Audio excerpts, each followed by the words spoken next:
A través de la Biblia, un análisis de la Biblia libro por libro que le ayudará a crecer espiritualmente. Estos estudios fueron diseñados por el Dr. J. Vernon McGee. Acompáñenos en este fascinante recorrido a través de la Biblia. La palabra de Dios.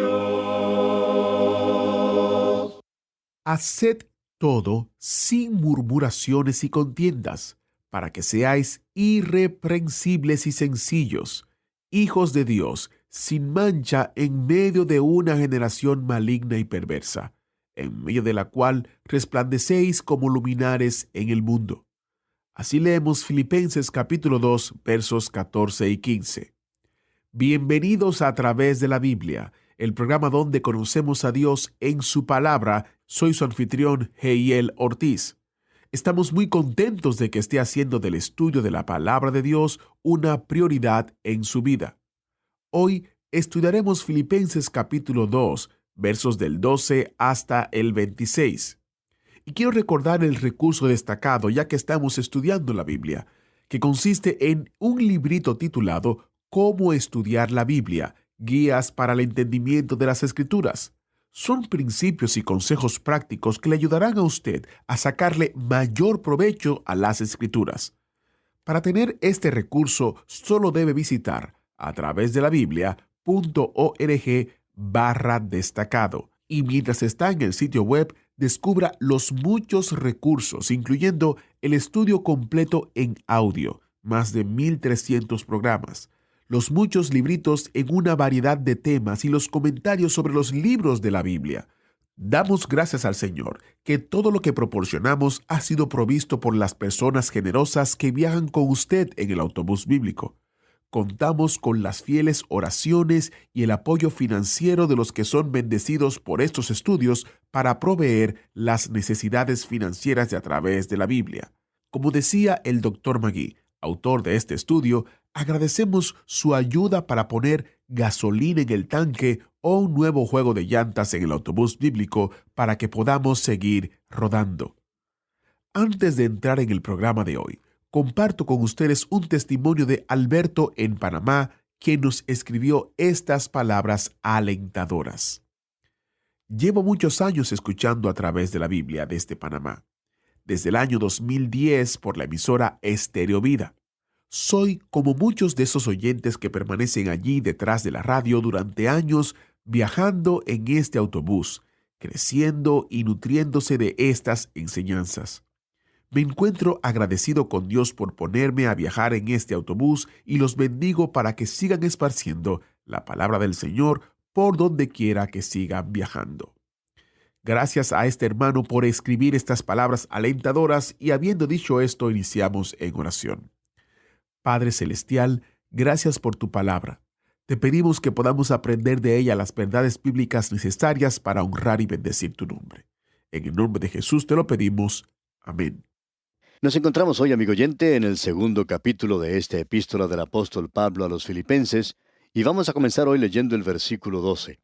Y hemos visto que la norma para el vivir cristiano se nos menciona aquí como lo siguiente: haya pues en vosotros este sentir que hubo también en Cristo Jesús. Ahora, ese sentir es algo que usted no puede imitar. Nunca seremos como Él imitándole. Esto es algo que es solamente impartido, y eso quiere decir que el Espíritu de Dios debe hacerlo, porque lo que caracterizó la vida de nuestro Señor Jesucristo fue la humillación. Dice aquí que se humilló a sí mismo. Él vino a esta tierra y tomó nuestro lugar. Usted y yo no podemos imitarle a Él, pero el Espíritu de Dios puede producir en nosotros el fruto del Espíritu. Y uno de estos frutos es la humildad, y eso sería el sentir de Cristo. Ahora vamos a ver cómo esto, del sentir de Cristo, se demostraba al andar por esos caminos romanos, al morar en hogares romanos, y cuando se encontraba en una cárcel romana. Vamos a ver el sentir de Pablo. También vamos a observar a Timoteo. Vamos a poder ver a Epafrodito, quien era el pastor de la iglesia de Filipos. En ese imperio pagano encontramos a 3 hombres que demostraban ese sentir que había en Cristo Jesús. Ahora, ¿eran ellos solo 3 en 3 millones? Esto es lo que podía haber sido en esa época.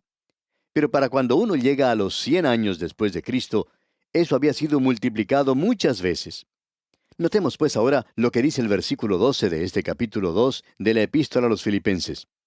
Por tanto, amados míos, como siempre habéis obedecido, no como en mi presencia solamente, sino mucho más ahora en mi ausencia, ocupaos en vuestra salvación con temor y temblor.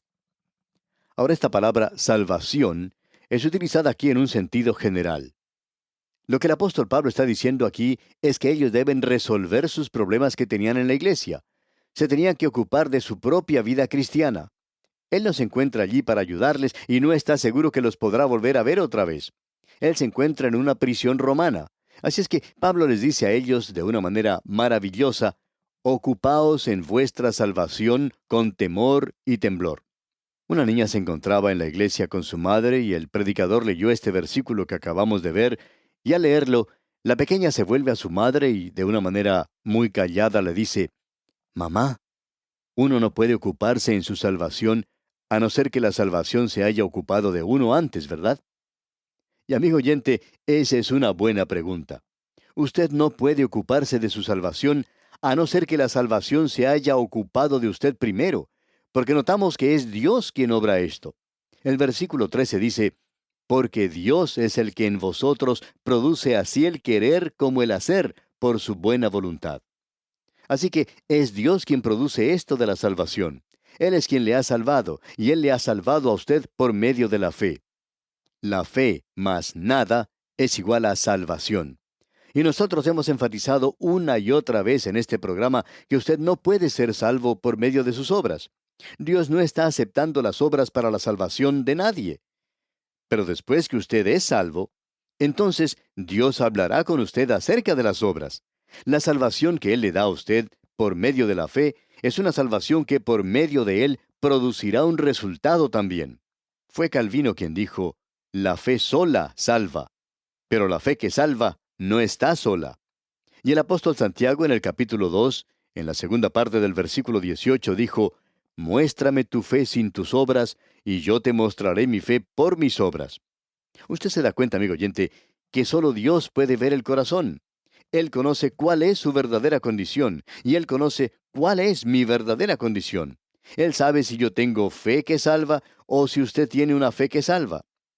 Pero, amigo oyente, su prójimo no puede ver esa fe que salva, pero puede observar muy bien las obras de la fe, el producto de esa fe. No nos estamos refiriendo a las obras de la ley. Santiago ni siquiera se está refiriendo a eso tampoco. Él está hablando acerca de las obras de la fe y de la fe que salva. Él dice que esa fe se demostrará de tal manera que su prójimo se dará cuenta que usted es diferente, que usted es un creyente. No es necesario que usted lleve un cartel que indique que lo es. Sus obras demostrarán, ese será el resultado de la fe que le ha salvado. En una ocasión anterior, hicimos la siguiente declaración. Si usted es arrestado por ser creyente, ¿habrá la suficiente evidencia como para condenarle? Esa es una buena pregunta, amigo oyente. Ahora, Pablo está hablando aquí de una fe que se va a demostrar en las vidas de los filipenses. Luego dice en el versículo 14, haced todo sin murmuraciones y contiendas. Usted no debe aceptar ningún cargo en la iglesia o enseñar una clase de escuela dominical si se va a quejar de hacer ese trabajo. Eso arruina más obras cristianas que cualquier otra cosa en el presente. Y el versículo 15 continúa, para que seáis irreprensibles y sencillos, hijos de Dios sin mancha, en medio de una generación maligna y perversa, en medio de la cual resplandecéis como luminares en el mundo. Debemos ser como una luz. El Señor Jesucristo dijo que nosotros somos la luz del mundo. Usted y yo podemos mirar durante la noche y ver las estrellas. Dios mira hacia abajo, hacia este mundo, y lo ve espiritualmente oscuro, y Él puede ver estrellas, aquellos que son suyos, que se encuentran aquí y que son la luz del mundo. Luego el apóstol Pablo sigue diciendo, asidos de la palabra de vida. No solo la luz, sino que la vida y la luz están relacionadas. Y en el versículo 16 él dice, asidos de la palabra de vida, para que en el día de Cristo yo pueda gloriarme de que no he corrido en vano, ni en vano he trabajado. Ahora Pablo está diciendo aquí, yo me regocijo cuando escucho que vuestra fe se ha manifestado en buenas obras. Luego tenemos en el versículo 17 lo siguiente, y aunque sea derramado en libación sobre el sacrificio y servicio de vuestra fe, me gozo y regocijo con todos vosotros. Aquí tenemos uno de los versículos más maravillosos que en nuestra opinión usted puede encontrar en toda la palabra de Dios. Aquí tenemos un versículo maravilloso de lo que la vida cristiana debería ser. El apóstol Pablo se está refiriendo aquí a un holocausto que es mencionado en el Antiguo Testamento y era uno de los primeros sacrificios. El holocausto y la libación eran los primeros sacrificios de los cuales usted puede encontrar mención. Allá en el capítulo 35, versículo 14 del libro de Génesis, encontramos que cuando Jacob regresó a Betel, hizo lo siguiente. Y Jacob erigió una señal en el lugar donde había hablado con él, una señal de piedra, y derramó sobre ella libación y echó sobre ella aceite. La libación, pues, era una ofrenda que siempre se derramaba sobre otro sacrificio. Así es que cuando uno más adelante lea acerca de las ofrendas, en la primera parte de Levítico, la ofrenda de libación ni siquiera es mencionada. No hay ninguna mención sobre ella. Pero más adelante, en el mismo libro de Levítico, se encuentra una mención de la libación. Como ya hemos dicho, era una ofrenda que se derramaba sobre otro sacrificio. Y vemos lo que allá en el capítulo 23 de Levítico, versículo 13, dice, su ofrenda será 2/10 de efa de flor de harina amasada con aceite, ofrenda encendida a Jehová en olor gratísimo, y su libación será de vino, la 1/4 de un hin. Como podemos apreciar, pues, la libación se derramaba sobre la ofrenda encendida, la ofrenda de la gavilla. ¿Qué le ocurre a una ofrenda de libación? Pues al arrojarla sobre el fuego se transformaba en vapor. Eso es exactamente lo que ocurría. La ofrenda de libación nunca se utilizaba en el sentido de ser consumida. Aparentemente nunca fue así. Siempre fue derramada, y cuando era derramada sobre otra ofrenda como esta, simplemente se convertía en vapor. El cuadro, pues, que tenemos aquí creemos que es algo tremendo. Escucha atentamente una vez más lo que el apóstol Pablo nos dice aquí en el versículo 17 de su epístola a los Filipenses, capítulo 2. Dice Pablo, y aunque sea derramado en libación sobre el sacrificio y servicio de vuestra fe, me gozo y regocijo con todos vosotros. Pablo está diciendo, el Señor Jesucristo hizo el sacrificio supremo, y Él les salvó a ustedes. Y yo quiero que sus vidas manifiesten el hecho de que ustedes están sirviendo a un Salvador que ha sido crucificado, pero que ha sido resucitado, que es glorificado y que pronto vendrá. Quiero que ustedes demuestren esto. Y Pablo continúa diciendo, en cuanto a mí, simplemente quiero que mi vida sea una ofrenda de libación, que simplemente sea derramada, que desaparezca como el vapor. Ser consumido y ofrecido de tal manera que todo lo que se vea sea el Señor Jesucristo, eso es todo. Quizá usted ha escuchado la oración, oculta al predicador detrás del púlpito. Y quizá uno puede pensar que eso sea algo bastante bueno, el ocultar al predicador detrás del púlpito, si uno pudiera. Pero eso no es suficiente, amigo oyente. No lo puede esconder detrás del púlpito, pero quizá el predicador puede presentar la palabra de Dios de tal manera que alguien pueda ver a Jesucristo, que su vida sea simplemente una ofrenda de libación. El apóstol Pablo caminaba en humildad, y usted puede notar que él tenía ese sentir de Cristo Jesús. ¡Cuán maravilloso! ¡Cuán gloriosamente maravilloso es esto! Y Pablo puede decir entonces en el versículo 18, y asimismo, gozaos y regocijaos también vosotros conmigo. Él dice, si eso tiene lugar, y vosotros, vuestras vidas, ensalzan al Evangelio, mi vida entonces es derramada como una ofrenda de libación, y nos regocijamos en todo esto. En el día de hoy, nos estamos regocijando por cosas que no deberíamos regocijarnos. Necesitamos regocijarnos porque Jesucristo murió por nosotros, y porque nosotros podemos servirle a Él. Y cuando podemos oír de alguien que está siendo usado por Dios, o de alguna iglesia donde la gente está siendo salva y están siendo edificados en la fe, entonces nosotros deberíamos regocijarnos. Si estamos andando en humildad, nos regocijaremos y nos regocijaremos por el éxito que obtienen otras personas. Sin embargo, en el día de hoy existe la contienda, la vanagloria. Y Pablo habla de eso aquí. Eso era lo que estaba perjudicando la causa de Cristo en los días de Pablo. Y aún hoy sigue perjudicando a la causa de Cristo.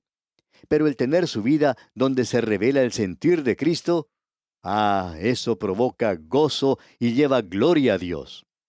Notemos ahora lo siguiente. Tenemos ahora el sentir de Timoteo, y si usted observa a Timoteo, podrá darse cuenta que él tenía un sentir, una manera de pensar que era maravillosa. El sentir y el pensar de Timoteo es algo similar a Pablo. Escuche lo que dice aquí el versículo 19 de este capítulo 2. Espero en el Señor Jesús enviaros pronto a Timoteo, para que yo también esté de buen ánimo al saber de vuestro estado.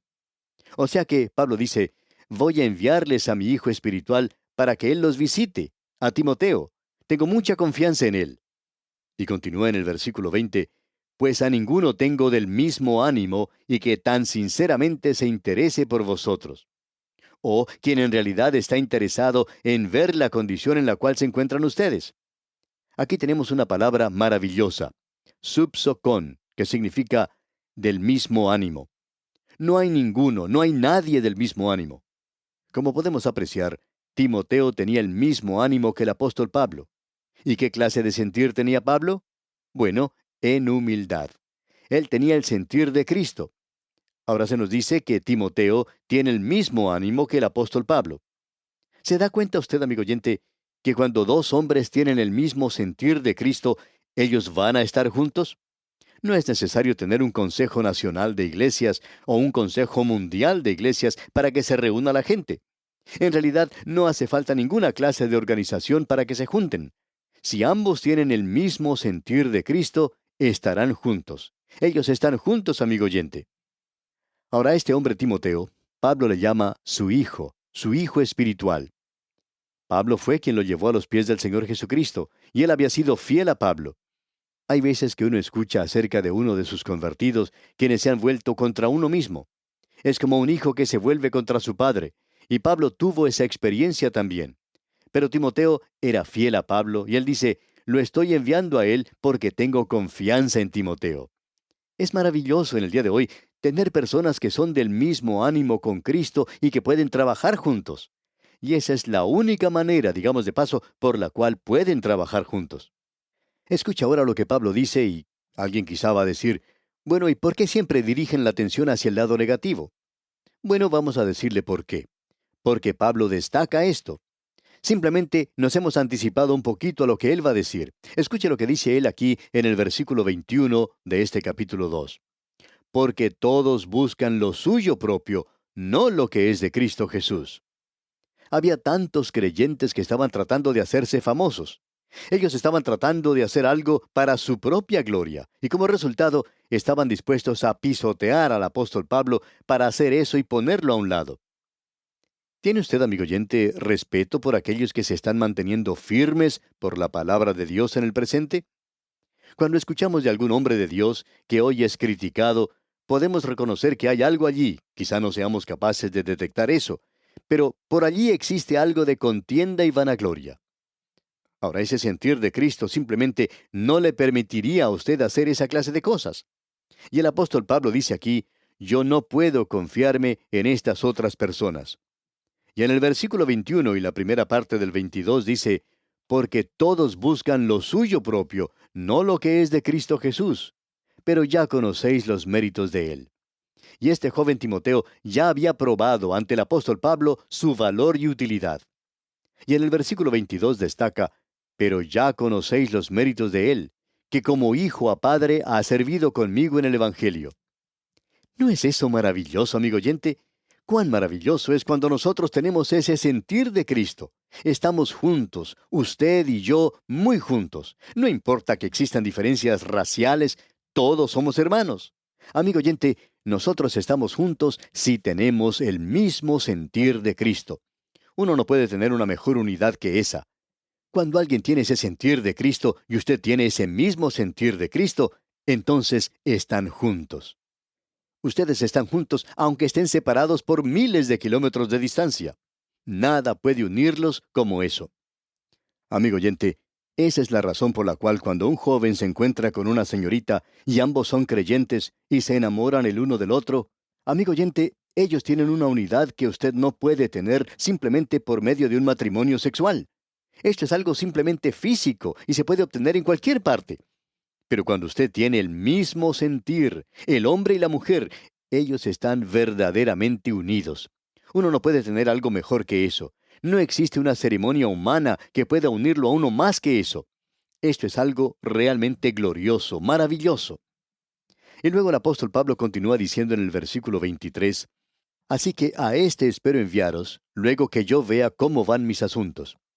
Pablo les está diciendo aquí que él quiere enviarles un informe de lo que le va a ocurrir a él en la prisión. Él dice, quiero que Timoteo sea quien les lleve a ustedes ese mensaje. Pero Pablo continúa diciendo algo más aquí en el versículo 24. Escuche usted. Y confío en el Señor que yo también iré pronto a vosotros. El apóstol Pablo tenía la esperanza que él iba a ser liberado de la prisión. La tradición dice que así fue, y que él salió de ese lugar por un breve período hasta que Nerón comenzó a perseguir a todos los cristianos, y naturalmente Pablo, siendo su líder, fue arrestado y ejecutado. Ahora tenemos el sentir de Epafrodito. Este hombre tiene el sentir de Cristo, y él tiene el mismo ánimo que Pablo y Timoteo. Él tiene el sentir de Cristo, y están todos juntos, todos unidos y hermanos en el Señor, sirviendo al Señor. Notemos lo que dice el versículo 25. Mas tuve por necesario enviaros a Epafrodito, mi hermano y colaborador y compañero de milicia, vuestro mensajero y ministrador de mis necesidades. Epafrodito, ¿quién es él? Bueno, él era el pastor de la iglesia en Filipos. Mi hermano, dice el apóstol Pablo. Epafrodito no sentía ninguna clase de envidia por este hombre Pablo. Pablo había fundado la iglesia, él tenía un gran ministerio allí, y Epafrodito no tiene ninguna clase de envidia de él. Y Pablo ama a Epafrodito porque él tiene el mismo sentir de Cristo y puede confiar en él. Él es mi hermano, él es mi colaborador y compañero de milicia. Él lucha junto conmigo. Él no me ataca por la espalda cuando yo estoy en otra parte. Él no sale con mis enemigos. Él es mi compañero de milicia. Él se mantiene firme junto a mí, hombro a hombro, firme por la fe. Vuestro mensajero y ministrador de mis necesidades. Escuche lo que Pablo dice aquí en el versículo 26. Porque él tenía gran deseo de veros a todos vosotros, y gravemente se angustió porque habíais oído que había enfermado. Pablo siempre tiene algo bueno que decir en cuanto a un predicador como este, y es bueno poder apreciar esto. Pablo toma a este hombre, lo pone junto a él como su hermano, su compañero, y le dice a la iglesia de Filipos, él tenía gran deseo de veros. Él había enfermado casi a punto de morir. Y vamos a tener que esperar hasta nuestro próximo programa, amigo oyente, para ver algo que es muy destacado. ¿Sabía usted que el apóstol Pablo tenía un hospital en sus manos, aun cuando se encontraba en la prisión? Bueno, vamos a ver esto, Dios mediante, en nuestro próximo programa. Al finalizar este programa, dejamos con usted estas frases del apóstol Pablo. Asidos de la palabra de vida, para que en el día de Cristo yo pueda gloriarme de que no he corrido en vano, ni en vano he trabajado. Hasta entonces, pues, que Dios le bendiga abundantemente. Agradecemos que nos acompañara en el estudio de hoy. Le invitamos a que visite nuestro sitio en internet a través de la biblia.org. Ahí puede suscribirse para recibir las notas y bosquejos de lo que estamos estudiando y noticias del ministerio. También encontrará la variedad de libros y materiales gratuitos que tenemos para usted. El sitio es a través de la biblia.org. Todo lo que hacemos es posible gracias al Señor y a personas como usted que se unen a nosotros en la obra de llevar la palabra entera al mundo entero. A través de la Biblia es una producción de Radio Transmundial.